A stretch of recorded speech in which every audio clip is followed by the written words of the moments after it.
Tout commence par cette vidéo publiée par Mathias Pogba sur son compte Instagram. Je vous fais l'annonce que bientôt je vais faire de grandes révélations à propos de mon frère Paul Pogba. Tout ça risque d'être explosif et de faire grand bruit. Quelques heures plus tard, les avocats du joueur réagissent et affirment ne pas être surpris par ces menaces. Elle s'ajoute à des tentatives d'extorsion en bande organisée contre Paul Pogba. Car depuis plusieurs mois, Paul Pogba aurait été victime de chantage par plusieurs personnes, dont son frère Mathias.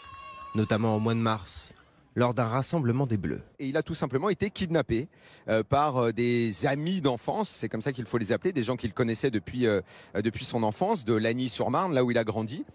Et on lui a réclamé 13 millions d'euros pour 13 ans de soi-disant protection. Il a fini dans une cave avec des hommes cagoulés. Il a été menacé clairement avec des hommes armés. Voilà.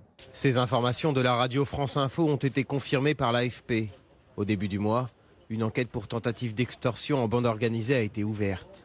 Paul Pogba a expliqué aux enquêteurs avoir été intimidé à plusieurs reprises, à Manchester puis à Turin où il joue désormais. Dans ce dossier complexe, apparaît aussi le nom de Kylian Mbappé, son coéquipier en sélection.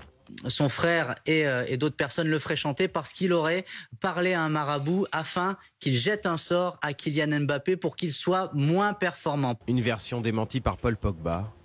Hier soir sur Twitter, son frère Mathias maintient ses propos et affirme que le marabout est connu.